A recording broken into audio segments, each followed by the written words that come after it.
안녕하세요, 여러분. 어느덧 새해가 밝았습니다. 여러분 새해 계획도 세우셨나요? 저도 소소한 계획들을 세워뒀는데요. 올해 많은 분들이 계획하는 것들 모두 성취하시는 한 해 되셨으면 좋겠어요.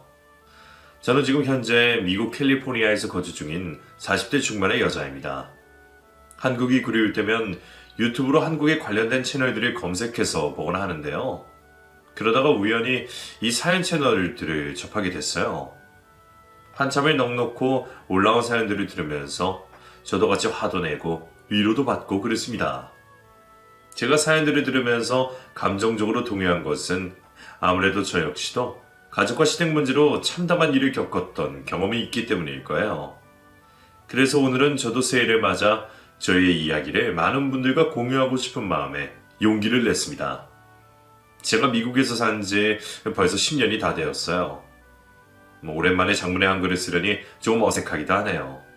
하지만 한국에서 산 지난 세월이 더 많으니 쓰다 보면 익숙해질 거라고 생각하고 지금부터 저희의 사연 시작해 보겠습니다. 저는 처음부터 요가를 했던 사람은 아니었어요.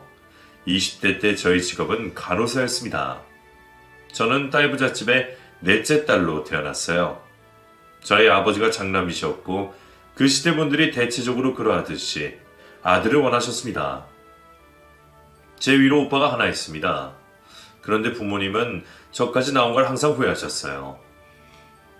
난 꿈이 좋아서 또 아들일 줄 알고 낳았더니 딸이라니. 아이고, 이럴 줄 알았으면 낳지 말걸. 괜히 입만 늘어서 힘들어 죽겠네. 그러게 내가 넷째 임신했을 때 지우라고 했잖아. 바득바득 우기더니 하여간. 어머니 아버지가 저와 오빠 언니들 앞에서 그렇게 이야기할 때마다 저는 죄인이 된 것만 같아서 주눅이 들었습니다. 부모님이 그러니 당연하게 언니 오빠들도 저를 무시하는 경향이 있었어요. 저는 항상 세상에 홀로 떨어진 깍두기가 된 기분이었습니다. 부모님은 정말 이해할 수 없는 사람들이었어요. 부모님은 워낙에 엄격한 분들이었지만 유독 저에게만 더 심하게 구박을 했습니다. 저는 자라면서 한 번도 새 옷을 입어본 적이 없어요. 그런 반면 오빠에게는 항상 브랜드 새 옷을 사줬어요. 아들이 어디 가서 기죽으면 안 된다면서요. 그것뿐만이 아니었습니다. 오빠 언니들은 맛있는 반찬에 도시락을 싸갔지만 저는 아니었어요. 제 도시락에는 항상 김치볶음이 깔려 있었어요. 맨밥만 있을 때도 많았고요. 그마저도 눈치를 보며 제가 알아서 직접 싸가야 했습니다. 나니 너 좀 도둑처럼 뭐해? 도시락 싸가려고? 네. 근데 밥이 없어요. 식구가 몇인데 너 도시락 싸갈 밥은 없어. 누룽지라도 싸가든가. 그럼 저 김밥이라도 한 줄 싸가게. 1,000원만. 뭐? 이게 어디서 사치를 부려? 야, 얘다. 사탕 하나 줄게. 이걸로 배 채워. 엄마. 뭐? 아, 피곤해. 쟤만 안 나왔어도 여러모로 편했을 텐데. 내가 죽이려니지. 쟤를 낳은 내가 죄인이야? 한창 클 나이에 사탕 하나로 하루를 버티라니 그게 말이나 되나요? 어디서 주워온 자식에게도 그렇게는 하지 않았을 겁니다. 저는 집안에서 구박덩어리, 천덕꾸러기 그 이상도 이하도 아니었네요. 그런 말도 안 되는 차별과 학대의 환경 속에서 자라다 보니 저는 어릴 때부터 소심한 성격이었어요. 그래서 학교에서 따돌림도 많이 당했고 제가 불이익을 당하는 걸 알면서도 꾹꾹 참으며 속으로 앓고 살았습니다. 지금 떠올려보면 저는 중학생 때부터 죽고 싶다는 생각을 속으로 참 많이도 했던 것 같아요. 그때로 돌아갈 수만 있다면 어린 저를 제가 쓰다듬고 위를 주고 싶을 만큼 정말 외롭고 힘든 나날이었습니다. 하루라도 빨리 그 지옥 같은 집을 벗어나고 싶었어요. 그리고 저는 20살이 되자마자 집을 뛰쳐나갔습니다. 저 이제 독립해서 나가서 살게요. 그래? 아주 듣던 좀 반가운 소리다. 그래, 나가서 살아라. 아무도 안 말려. 갓 20살이 된 딸이 독립을 하겠다는데 아무런 걱정도 하지 않던 부모님이 정말 미웠습니다. 궁금한 것도 없는지 묻지도 않더라고요.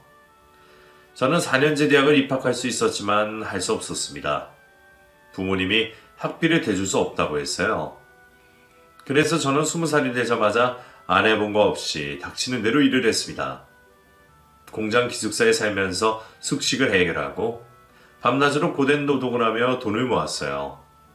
돈을 벌면서도 틈틈이 열심히 공부도 했습니다. 그 시기에 하루 평균 많이 자야 3시간 쪽잠을 자고 그랬어요. 같은 기숙사를 쓰던 언니들이 저를 많이 걱정하고 챙겨줬습니다. 나은아, 너 밥은 먹었어? 볶음밥 하려고 하는데 너도 같이 먹자. 살면서 한 번도 누가 저에게 밥을 먹었냐고 물어본 적이 없었습니다. 그날 볶음밥을 먹으면서 좋기도 하고 저 스스로가 불쌍해서 눈물이 찔끔 나왔어요. 그리고 그날 이후로 저는 절대 약해지지 않기로 마음먹었습니다. 어떻게든 혼자서 잘 사는 모습을 가족에게 보여주고 싶었어요. 힘들어서 무너져 내릴 때마다 그런 각오를 다지며 악바리 같은 심정으로 이를 꽉 깨물고 버티고 또 버텼습니다. 그렇게 힘들게 지내다가 저는 결국 21살에 원하던 간호학과에 입학할 수 있었습니다. 입학 통지서를 보고 정말 세상을 다 가진 기분이었습니다. 아무도 축하해주는 사람이 없었지만 저는 저 스스로 저를 위해 환호성을 질렀어요. 나은아, 잘했어. 고생 많았다. 지금부터 시작이야. 더 힘내자. 하자하자 화이팅! 혼자도 괜찮다고 생각했지만 입학식에 가족들과 함께 와서 환하게 웃고 있는 동기들을 보면서 얼마나 부러웠는지 몰라요. 혼자 있는 제가 정말 초라하게 느껴졌습니다. 그리고 저는 나중에 아이를 낳는다면 정말 아낌없이 사랑을 주겠다고 다짐하고 또 다짐했습니다. 저는 빨리 좋은 사람을 만나서 사랑으로 충만한 가정을 이루고 싶었어요. 1년 동안 일을 하면서 2학기 학비와 작은 원룸을 구할 수 있는 정도는 모아둔 상태였어요. 그리고 저는 장학금을 타기 위해서 또 악으로 깡으로 버티며 열심히 공부도 하고 일도 했습니다. 그 덕분에 저는 매 학기 장학금을 타고 학비 걱정 없이 성적 우수 학생으로 대학을 졸업할 수 있었어요. 졸업 후에 저는 간호사 자격증을 취득하고 한 종합병원에서 일을 시작하게 되었습니다. 거기서 남편을 만났어요. 저는 정형외과에서 일을 했고 남편은 물리치료사로 병원에서 일을 했습니다. 그래서 일을 하다가 서로 마주칠 때가 많았어요. 환자들에게는 친절했지만 어딘가 저와 같은 외로움이 느껴지는 사람이었습니다. 저와 왠지 비슷한 느낌이 들었어요. 그래서인지 자꾸 그 사람에게 신경이 쓰이더라고요. 어느 순간부터는 그 사람을 찾고 뭘 하나 관찰도 하게 되었습니다. 일이 하지 않고 쉬는 시간이나 밥을 먹을 때는 항상 지쳐 보였어요. 그렇게 몇 달을 지켜보다가 제가 먼저 남편에게 다가갔습니다. 경민쌤, 오늘 끝나고 같이 식사나 할까요? 네? 왜요? 약속 있으세요? 궁금한 게 있어서. 아니요. 약속 없어요. 이따 봬요. 네. 그렇게 저희 둘은 병원 근처에 있던 칼국수집에서 만나서 처음으로 사적인 대화를 나눴습니다. 대화를 나누면서 그 사람도 저에게 호감을 가지고 있었다는 사실을 알게 됐어요. 저도 사실 나은쌤이랑 대화 한번 나눠보고 싶었어요. 나은쌤 눈빛이 저랑 비슷한 것 같아서요. 그래요? 저도 그렇게 느꼈어요. 신기하네요. 그러면서 자연스럽게 서로 가지고 있는 외로움과 가족과의 트러블에 대한 이야기를 나누게 됐습니다. 그 사람은 집안의 장남으로 태어나서 부모님에게 엄청난 압박감을 받고 자랐다더라고요. 엄마가 특히 그랬어요. 아버지는 일찍 돌아가셨고 엄마가 제가 가장이 되어야 한다면서 지독하게 저를 몰아붙였거든요. 반항심에 더 엇나가기도 했고요. 제가 물리치료사 일을 한다니까 얼마나 실망하고 무시했는지 몰라요. 많이 힘드셨겠어요. 저는 딸이라고 무시당하고 살았거든요. 정말 다른 이유지만 가족한테 상처받는 건 똑같네요. 그러네요. 나은 씨도 많이 힘들었겠어요. 참 아들이고 딸이고 자식한테 뭐가 그렇게 요구하는 게 많은지. 그저 나쁜 짓 안 하고 이렇게 잘 컸으면 된 거 아닌가요? 맞아요. 우리는 잘하고 있어요. 남편은 장남이라 가장으로서 책임을 져야 한다는 부담감. 저는 아들이 아니라 낯이 나았어야 할 막내딸이라는 각자 서로 다른 이유로 가족에게 상처를 받았던 거였습니다. 저희 둘은 서로의 마음을 조금은 이해할 수 있었어요. 그렇게 서로를 위로해주면서 가까워졌습니다.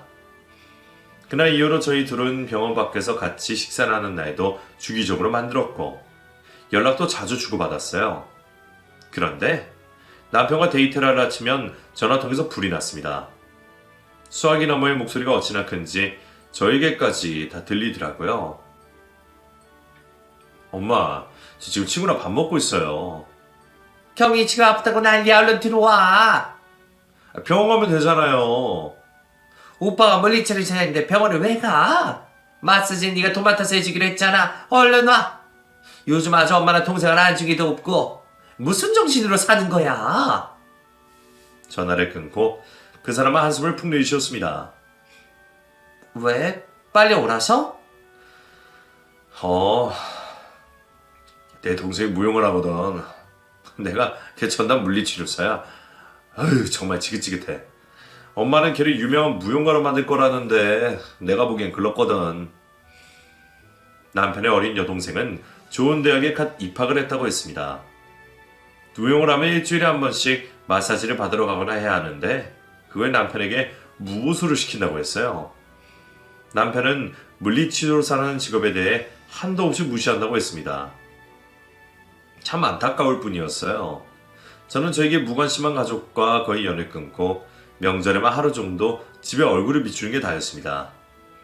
그때마다 가시돋친 말이 들어서 혼자 사는 집에 돌아오면 녹초가 됐어요. 남편과 저는 사귄 지 2년 만에 결혼을 하기로 약속했습니다. 저희 가족은 제가 결혼하거나 말거나 신경 쓰지 않고 결혼 비용도 보태줄 수 없다며 선을 그었어요. 너 20살 때부터 나가 살았잖아. 결혼식은 갈게. 근데 우리 아무 돈도 못 줘, 알지? 그럼요. 어련하시겠어요. 뭐? 이게 말하는 본세가... 왜요? 제 말본색 어떤데요? 아, 됐어요. 결혼식도 안 와도 돼요. 저는 처음으로 아빠에게 그렇게 화를 냈습니다. 전화를 끊고 심장이 두근거리더라고요. 남편도 어머니에게 결혼하겠다고 말씀을 드렸는데 어머님이 무조건 반대하셨다고 했어요. 내가 이번 주에 나은이 너 데리고 인사 간다고 했거든? 근데 오지 말래. 어? 왜? 나더러 결혼하지 말래. 경이 뒷바라지 다 하고 결혼하래. 그게 말이 되니? 예비 시모는 돌아가신 시아버지의 재산과 사망보험을 타서 돈이 많았는데도 모든 경제적 지원을 남편에게서 받고 있다고 했습니다. 저는 저희의 삶을 위해서 강하게 나가자고 했어요. 그럼 그냥 지금 가자. 뭐라고? 지금 인사드리러 가자고. 언제까지 어머님 말만 듣고 살 거야. 이제 경민씨 인생 살아야지. 가자. 그렇게 저는 무작정 시댁으로 인사를 드리러 갔습니다. 마침 집에 시모와 신우 모두 다 있었어요.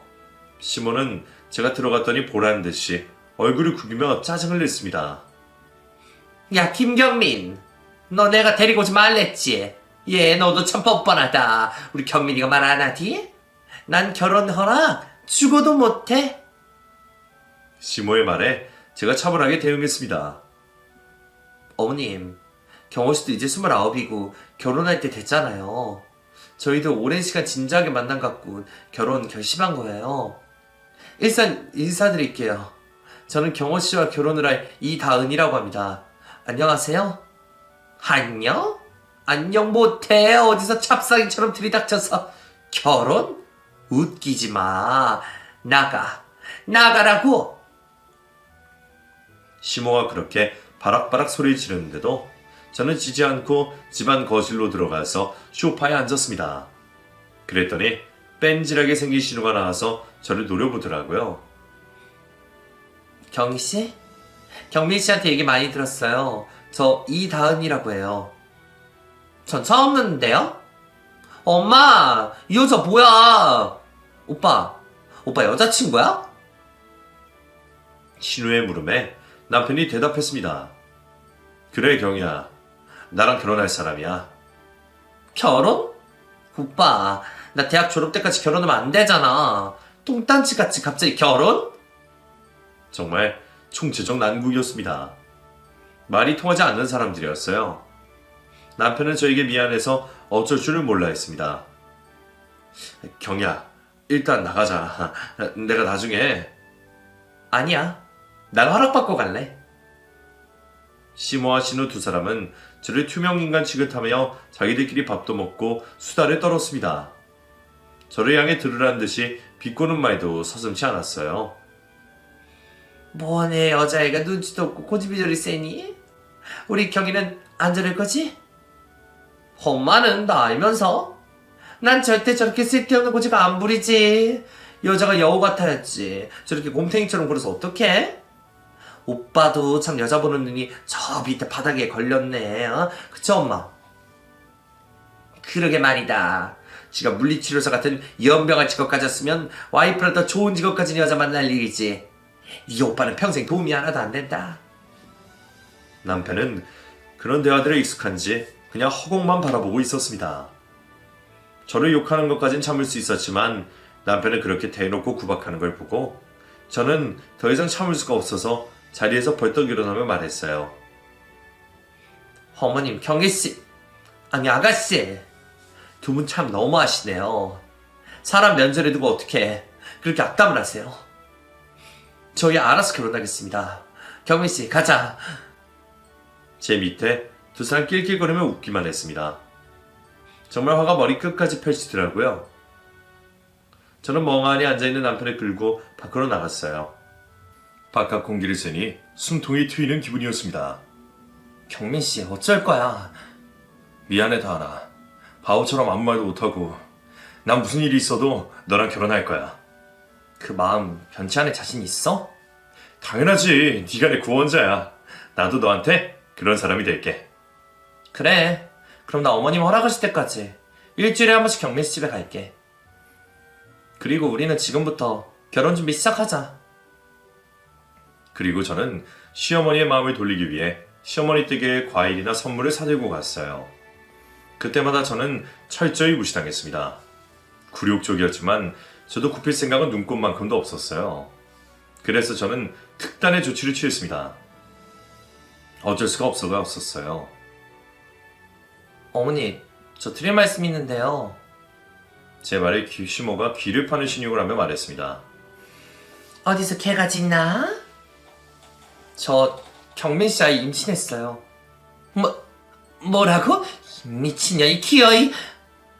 당장이라도 제 머리채를 잡으려는 걸 남편이 막아섰습니다. 그리고 며칠가 흐른 후에 처음으로 시어머니가 저에게 말을 걸었어요. 지긋지긋하다. 너 그럼 결혼해서 우리 집에 들어와 살래? 나도 성가시니까 2년만 살아. 우리 경이 졸업할 때까지. 그래도 결혼할 거야? 네, 어머니. 그렇게 할게요. 저는 시어머니의 마음을 돌렸다는 생각에 기뻐서 혼나는 생각지도 못하고 시어머니와 시누이와 함께 살겠다고 했습니다. 남편은 반대했어요. 다은아, 우리 엄마랑 같이 사는 거 쉬운 일 아닐 거야. 그냥 우리 둘이서 결혼하자. 됐어. 허락이고 뭐고 다 필요 없어. 남편이 마음에도 없는 소리를 하더라고요. 그래서 저는 괜찮다며 남편을 설득했습니다. 그렇게 저희는 가족들의 축복은커녕 무관심 속에서 결혼식을 올렸어요. 결혼식이 끝난 후에 저희 부모님은 제 앞으로 들어온 축의금을 가지고 사라졌습니다. 그걸 가지고 시어머니가 타박을 놓으셨고요. 부모가 저 모양이니 애가 제대로 컸겠어? 막무가내로 지 멋대로 구는 게 지 부모를 닮아서 그렇구만. 참, 이게 무슨 경우야? 저희는 가까운 제주도로 3일간 신혼여행을 다녀온 후에 시댁에서 신혼생활을 시작했습니다. 지옥의 문이 열린 거였어요. 시어머니는 제가 임신하지 않은 사실을 이미 알면서 저를 괴롭혔습니다. 너는 입덕도 안 하니? 신기하네. 오히려 잘 됐다. 오늘부터 아침 저녁은 네가 담당해서 해.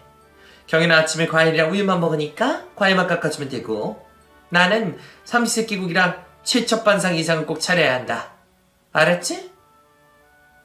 저는 어차피 길어야 2년 살고 나갈 테니 까짓거 시집살이 시키는 대로 군말 없이 하고 지내다가 나가자고 생각했어요. 그 사이에 저희 둘이 돈을 모아서 집을 사기로 남편과 약속을 했습니다. 저는 매일 출근 전에 신우와 시모 그리고 남편에게 식사를 차려주고 퇴근을 해서 피곤해도 꼬박꼬박 아침과 다른 반찬에 저녁을 차려야 했습니다. 그런 저를 보고 남편이 미안했는지 저녁은 본인이 하겠다며 같이 퇴근 후에 제가 씻는 동안 국을 끓이고 있었어요. 그리고 그때 외출을 하고 돌아온 시모가 고래고래 고함을 질렀습니다. 야, 경민이 네가 왜 주방에 있어? 남자가 무슨 밥을 지어? 하다 별꼴을 다 보겠네. 내가 아무리 그래도 너 밥은 해줬는데 이게 무슨 경우야? 야, 나 아니냐 어디 있어? 저는 불호령을 듣고 불이 나게 씻고 밖으로 나갔어요. 그러자 시모가 저에게 삿대질을 하며 쌍욕을 해댔습니다. 다 알고 있어. 근데 뭐가 힘들다고 남편한테 밥을 차리게 해? 엄마, 내가 하겠다고 했어요. 넌 조용히 해. 어머님, 맞아요. 저희 속도 위반 안 했어요. 하도 반대를 하셔서 거짓말 했어요. 근데 사실 저 오늘 병원 산부인과에서 검사했더니 임신 3주차래요. 지금 임신 초기라 조심해야 해요. 제 말에 남편이 환호성을 질렀습니다. 정말? 나나, 정말이야? 우리 애가 생기는 거야? 나나! 서로 부둥켜 안고 기뻐하는 저희에게 시어머니가 찬물을 끼얹었습니다. 호들갑도 적당히 떨어라. 너 그 뱃속에 반드시 아들이어야 할 거야. 우리 집 손 귀한 집이야. 경민이 아빠가 일찍 가긴 했지만 장남이었고 경민이도 이 집안의 장순이 알겠니? 저는 아들이건 딸이건 상관없는데요, 어머니. 뭐? 이게 어디서 토를 달아? 딸이면 바로 지워 알겠어? 시어머니는 무조건 아들을 낳으라고 말도 안 되는 강요를 했습니다. 그야말로 심통을 부린 거였어요. 남편과 저는 아들이든 딸이든 전혀 개의치 않고 건강하게 낳아서 키우기로 했어요. 나나 고생이 많지. 미안해. 우리 애 낳으면 바로 분가해서 살자. 그때까지 조금만 참아. 이 정도는 예상하고 시댁 들어온 건데 뭐. 난 괜찮아. 그래 뭐. 애 낳으면 분가하자. 그렇게 저희는 아이를 낳을 때까지 시모의 비위를 맞춰주며 꾹 참기로 했습니다. 하지만 시모는 매일마다 저에게 아들이 아니면 두고 보라며 협박 아닌 협박을 했어요. 입덧도 생겨서 요리를 하기도 힘들었지만 저는 시모의 비위를 맞춰주기 위해서 억지로 밥상을 차려야 했습니다. 그렇게 임신 14주차가 됐을 때였어요. 산부인과에 검사를 하러 갔는데 시모가 같이 가자고 하더라고요. 병원 가니? 같이 가자. 웬일인가 싶었지만 함께 가자며 옷까지 입고 나왔으니 어쩔 수 없어서 함께 병원에 갔습니다. 초음파 검사를 하는데 따라 들어오더니 시모가 의사에게 물었어요. 이제 나오죠? 이 성별 말씀이신가요? 그럼 뭐겠어요? 뭐예요? 아들이에요? 딸이에요? 어디 봅시다. 아이고, 공주님이네요. 축하드립니다. 의사의 말에 시어머니가 버럭 소리 질렀습니다. 축하? 지금 장난해? 사람 놀리냐고? 야, 됐어. 더 볼 것도 없어. 가자. 시어머니는 그대로 저를 끌고 집으로 향하며 귀에 가시가 박히도록 궁시렁댔어요. 그럴 줄 알았지. 네 복에 무슨 아들이니? 딸? 참 하나부터 열까지 하나도 마음에 드는 게 없네. 어떻게 딸을 임신해? 아유, 내 팔자야. 차라리 죽어라, 죽어. 정말 속사포처럼 폭언을 하는데 저는 언제나 그랬듯이 한 귀로 듣고 한 귀로 흘리려고 노력했습니다. 그리고 그날 저녁에 시어머니가 주방에서 저녁을 차렸어요. 어머니, 제가 할게요. 아니다. 오늘은 내가 할 테니 넌 들어가 있어. 저한테 퍼부은 게 속으로는 미안했나 보다라고 생각했습니다. 그리고 남편에게 전화를 걸었어요. 당신 언제 퇴근해? 오늘 회식이 있어서 늦을 것 같은데 왜? 글쎄, 어머님이 웬일로 저녁을 차려주신다네. 나더러 들어가 있으래. 그리고 우리 씩씩이 공주님이래. 어머님이 오늘 그걸로 잔소리 하시더니 미안하셨나봐. 정말? 우와, 나리 닮은 딸 낳고 싶었는데 잘 됐다. 적당히 눈치 봐서 일찍 들어갈게. 응, 알았어. 저는 어쩐지 기분이 좋았어요. 그리고 깜빡 잠이 들었습니다. 눈을 뜨니 신우이가 저더러 밥 먹으라고 나오라고 소리를 지르더라고요. 언니, 일어나. 저녁 먹어. 잠만 퍼질러 자네. 저는 그 목소리에 번뜩 잠에서 깨서 주방으로 갔습니다. 반찬은 제가 아침에 했던 거고 국만 미역국으로 새로 끓여놨더라고요. 이거 차리는데 뭘 그렇게 생색을 냈나 속으로 어처구니가 없었습니다. 얼른 먹어. 네, 어머니 잘 먹겠습니다. 그리고 아무 생각 없이 미역국을 떠먹었습니다. 시모와 신우가 그런 저를 보며 킥킥대며 웃더라고요. 더 먹어. 어때냐, 맛있지? 맛이 좀 뭐? 내가 너 먹인다고 소고기까지 사놓고 푹 끓인 미역국인데 맛이 없다고? 시어머니의 닥달에 저는 꾹 참고 억지로 미역국을 한 그릇 싹 비웠습니다. 그런데 뭔지 알 수 없는 희한한 쓴맛이 느껴져서 괴로웠어요. 그러고 나서 설거지를 하다가 저는 복통을 느끼며 기절하고 말았어요. 희미한 정신을 붙잡고 있는데 퇴근한 남편이 쓰러진 저를 보며 다급하게 제 이름을 외치는 소리를 듣고 완전히 정신을 잃어버렸습니다. 눈을 떠보니 병실이었어요. 제 옆에서 남편이 시모에게 고함을 지르고 있었습니다. 당신이 인간이야? 어떻게 살충제를 먹여? 이거 살인 미수야 알아? 난 분명 딸 낳지 말라고 했다. 딸 낳아서 어디다 쓸 건데? 너를 위해서 한 일이야. 웃기지 마.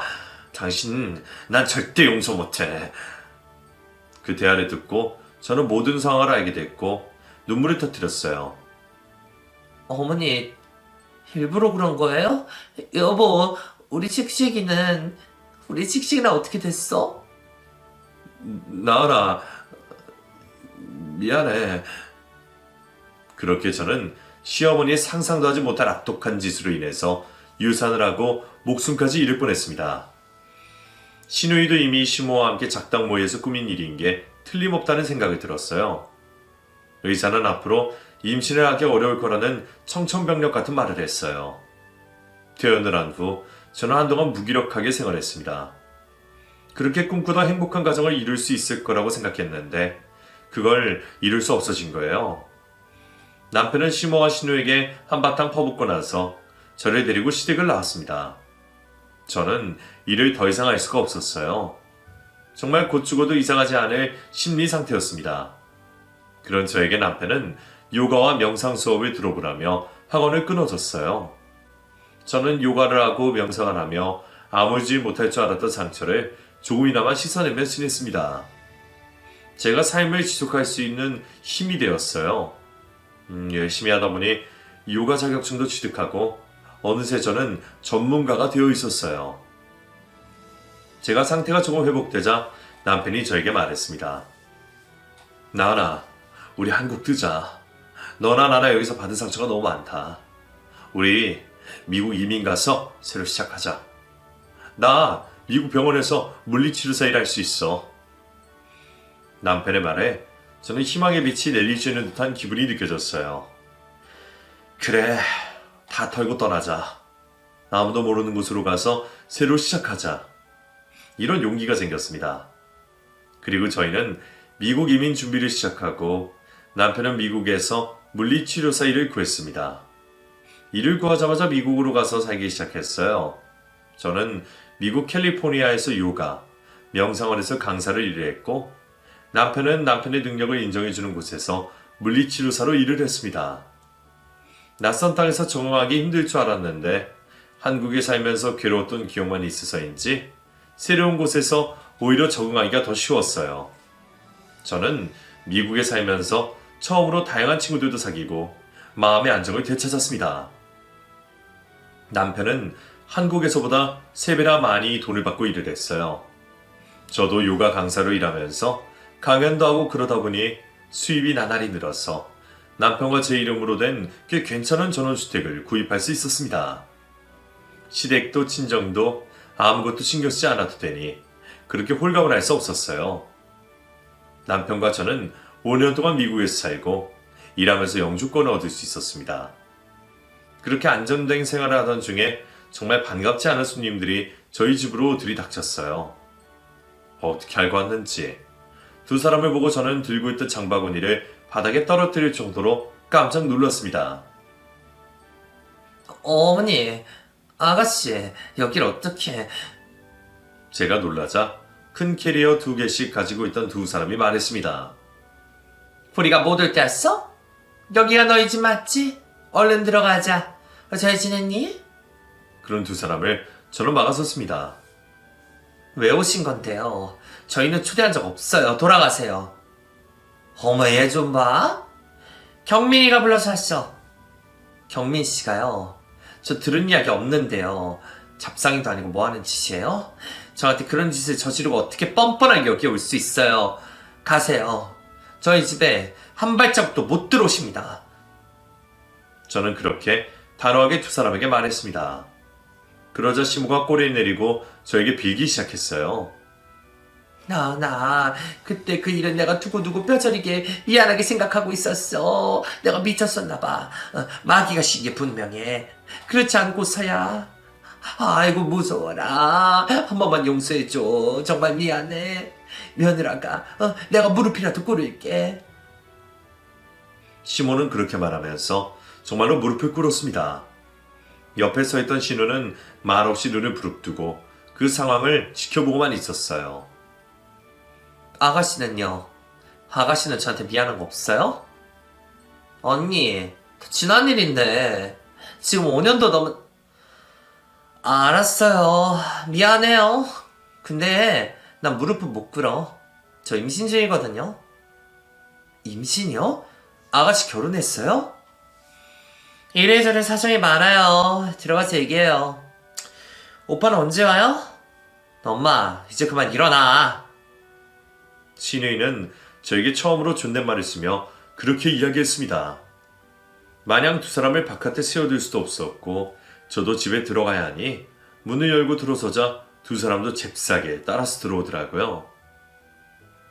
집 좋다. 완전 성공했네. 대박. 신우가 그렇게 말했고 시모도 희둥그레져서 저희 집을 둘러보고 말했습니다. 너희는 애도 없는데 이 큰 집에서 둘이 사는 거야? 아휴, 야 경이야, 너 여기서 태교하고 지내면 되겠다. 그 말에 저는 버튼이 눌려버렸습니다. 맞아요. 누구 덕분에 평생 갖고 싶던 아이를 못 갖게 됐네요. 근데 뭐라고요? 저희 집에서 태교요? 어이없네. 저희 집에 돌아오라고 한 적 없어요. 나가요, 둘 다. 제가 그렇게 소리쳐도 소용이 없었습니다. 둘은 어느새 각자 쓸방을 정하고 들어가서 짐을 풀고 있었어요. 그리고 마침 남편이 퇴근을 하고 집으로 돌아왔습니다. 나라! 나왔어! 그러자 시모가 꼬리를 흔들며 남편을 끌어안고 반겨줬어요. 우리 아들 이게 얼마만이야. 보고 싶었어. 아이고, 더 잘생겨졌네. 남편에게 매달린 시모를 보며 남편은 정색을 했어요. 여긴 어쩐 일이세요? 역시나 남편이 시모와 신을 부른 게 아니었던 겁니다. 어쩐 일이긴? 아들이 미국에 나가서 산다는데 엄마가 뭐 와봐야지. 누가 반가워한다고 여기로 오세요? 염치 없는 사람인 건 알았는데 정신이 어떻게 된 거 아니세요? 예. 내가 아무리 몹쓸 짓을 했다고 해도 가족끼리 왜 이러니? 시모가 그렇게 말했고 신우가 나와서 남편에게 인사를 했습니다. 오빠, 오랜만이야? 너도 왔냐? 참 어이가 없네. 필요 없고 두 사람 다 내일 짐 싸서 나가요. 오빠까지 왜 그래? 나 임신했어. 여기 방도 많은데 나 여기서 퇴교하고 애 낳고 갈게. 뭐? 아이를 임신해? 너 결혼 안 했잖아. 애 아빠가 누군데? 남편의 물음에 신우도 시모도 얼굴이 하얗게 질리더라고요. 그게 중요해? 아빠도 모르는구나. 참나. 뱃속에는 딸이냐 아들이냐? 남편의 물음에 시모가 대답했습니다. 아이고, 우리 아들답지 않게 무슨 그런 질문을 해. 왜요? 엄마가 아들 아니면 안 된다면서요. 우리 나은이 그렇게 만들고 견이 너 딱 말해. 아들이야 딸이야. 남편이 몰아붙이자 두 사람은 아무 말도 하지 못했습니다. 그 모습을 보며 남편이 콧방귀를 차고 이야기했어요. 참나, 뭐하니 딸이구나. 엄마, 경이 딸이래요. 엄마, 창고에 가서 살충제 가져오세요. 남편의 화를 참지 못하고 그렇게 윽박을 지르니 저는 속이 후련했고 두 사람은 몸을 베베꼬며 어쩔 줄을 몰라 했어요. 지금은 저녁이니까 봐줄게. 꼴도 보기 싫으니까 내일 아침 일찍 내 눈에 띄지 말고 꺼져. 남편은 그렇게 말하고 저를 데리고 방으로 들어갔습니다. 그리고 저에게 계속 미안하다고 하더니 분명히 무슨 일을 저지르고 온 게 틀림없다고 했어요. 저 두 인간이 이렇게 난데없이 날 찾아온 인간들이 아니야. 분명히 무슨 일이 있을 거야. 그리고 남편은 한국에 있는 지인들에게 수소문을 해서 두 사람이 그간 저지른 행적에 대해 알 수 있었습니다. 여러 군데에서 통화를 마친 후 한숨을 내쉬며 남편이 말했어요. 나나, 저 인간들 사기 용의자로 수배 중이래. 뭐라고? 사기? 두 사람은 한국에서 돌아가신 시아버지 재산으로 사치를 부리고 살았어요. 거기까지는 알았습니다. 그런데 그 돈을 다 쓰고 나서 신우와 시모는 신우가 학원을 차린다고 거짓말을 하고 지인들에게서 거액의 투자금을 받고 그 돈도 사치하고 도박하는 데 다 써버린 거였어요. 그렇게 사기를 치고 쫓기는 신세로 해외를 떠돌다가 캘리포니아까지 온 거였습니다. 그리고 와서도 정신 못 차리고 카지노를 하다가 돈을 다 잃고 어떻게 저희 집을 알고 찾아왔던 것이었어요. 모든 사실을 알고 나자 정말 분통이 터졌습니다. 그 인간들은 한 번도 저에게 저지른 일에 관해서 반성한 적이 없던 거였어요. 경이 전현 유흥을만 빠져 살다가 덜컥 임신한 모양이야. 저 범죄자를 어떻게 해야 하냐? 남편의 물음에 제가 대답했습니다. 신고해야지. 한국에 있는 담당 경찰한테 전화해 여기 있다고. 그렇게 남편과 저는 한국 경찰에게 사기 용의자가 저희 집에 있다고 알렸습니다. 한국 경찰은 미국의 인터폴을 요청했어요. 그리고 다음날 아침에 미국 경찰이 저희 집으로 들이닥쳐서 두 사람은 연행해 갔습니다. 날 왜 잡아가? 나랑 경민아 대신 말 좀 해줘. 나 지은 죄 없어. 시모의 외침에 제가 대답했어요. 지은 죄가 왜 없어요? 나 죽이려고 했던 죄, 내 아이 죽인 죄, 사람들 돈 뜯어내고 불법 도박한 죄. 당신이 지은 죄가 수만가치인데. 뭐라고? 아이고 나 살려. 경이 이년아, 너 때문에 내가 지금 이게 무슨 꼴이야. 여기 와서 빌부터 살면 된다고 니년이 그랬잖아. 시모가 신우에게 다가치자 신우가 시모에게 소리쳤습니다. 엄마 때문이지. 이게 왜 나 때문이야. 엄마가 나 이렇게 만들었잖아. 오빠 언니, 저도 피해자예요. 저 좀 대변해줘요. 제발요. 신우의 말에 남편이 담담하게 말했어요. 두 사람 다 똑같은 인간들이야. 그렇게 계속 인간 이하로 사라져서 고맙네. 이제야 내 손으로 감옥에 쳐넣을 수 있게 돼서 30년 먹은 체중이 가라앉는 기분이네. 잘 가. 다신 보지 말자. 그렇게 두 사람은 미국 경찰에게 연행이 된 후에 한국으로 보내졌습니다. 인천공항에서 대기 중이던 경찰에게 바로 체포가 됐다고 들었어요. 그리고 지인들을 통해 두 사람이 거액의 벌금과 징역 5년까지 선고받게 됐다는 소식을 들었습니다. 두 사람은 교도소에서 편지를 써서 저희 집으로 보냈어요. 요약하자면 죽을 죄를 지었다. 너희 아니면 우리는 여기서 어떻게 버티냐. 조금만 도와줘라. 이런 내용의 편지였습니다. 하지만 저는 두 사람이 전혀 죄를 뉘우치고 있다는 생각이 들지 않았어요. 완전히 연을 끊어버렸습니다. 신우는 아빠도 모르는 애를 구치소에서 나왔다고 하더라고요. 자업자득이 이럴 때 쓰는 말인가 봅니다. 저와 남편은 앞으로는 무슨 일이 있어도 두 사람과 얽히지 말자고 다짐했어요. 나은아, 남들이 보면 정말 이상하게 들리겠지만 엄마랑 경이 그냥 감옥 가니까 이제야 속이 우러나라. 그래도 싼 인간들이니까 너도 그래? 이제 우리 그 사람을 다 잊어버리고 우리끼리 행복하게 보란듯이 더 잘 살자. 경민 씨도 나도 그동안 고생 많았잖아. 그래, 나나. 이제 다 잊자. 그렇게 저희는 과거를 모두 잊고 현재를 충실하면서 미국 생활을 했습니다. 그리고 저희 부부에게 기적 같은 일이 생겼어요. 요가를 하는데 자꾸 속이 미스거려서 병원에 갔더니 제가 임신이라고 했습니다. 믿을 수가 없어서 몇 번을 되물었는데 그냥 임신도 아니고 쌍둥이를 임신했다고 하더라고요. 저는 믿을 수 없는 기쁜 소식을 남편에게 제일 먼저 알렸습니다. 여보, 경민 씨, 나 임신이래. 이란성 쌍둥이. 뭐? 정말? 그게 정말이야? 나은아. 뭐야, 당신 울어? 울지 마. 우리한테 온 축복이들 우리 건강하게 낳아서 잘 키우자. 태명은 축복이라 해야겠다. 여보, 사랑해. 나도 나은이 정말 사랑해. 우리에게 아이는 없을 거라고 포기하고 살았는데 미국에 살면서 마음이 편해져서인지 정말 기적처럼 아이를 갖게 됐어요. 남편은 그날 감격했는지 하루 종일 눈물을 흘렸고 저는 그런 남편에게 농담을 하며 놀렸습니다. 그리고 저는 12월 달에 첫째 딸, 둘째 아들, 이란성 쌍둥이를 출산했어요. 얼마 전에 저희 아이들 생일이었습니다. 저희 가족은 크리스마스 트리 앞에서 아이들 생일 축하를 했어요. 우리 둥이들 생일 축하해. 엄마, 아빠, 딸. 아들로 태어나서 고마워요. 저도 엄마, 아빠 사랑해요. 나도 엄마, 아빠 엄청 사랑해요. 저희 아이들은 한국 나이로는 5살이네요. 두 아이에게 한국어로도 영어로도 교육하고 있어요. 나중에 어른이 되어도 한국어가 서툴지 않게 키우려고 합니다.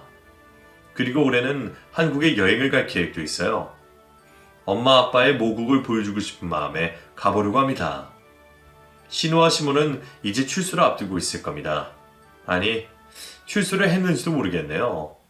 두 사람이 어디서 죽든 잘 살든 제 알 바 아니네요. 남편도 제 생각과 동일하고요. 남편도 저도 가족으로 인해서 정말 지옥 같던 삶을 버티고 살았어요. 그런데 그런 둘이 만나서 완벽한 가정을 이룬 게 정말 행운이라고 생각합니다. 저희 둘은 이제 아픈 모든 상처들을 다 극복했어요. 이제는 다른 거 없고 저희 쌍둥이들이 몸도 마음도 건강한 사람으로 키우는 것이 저희 부부의 바람입니다. 여러분, 한국은 많이 춥죠?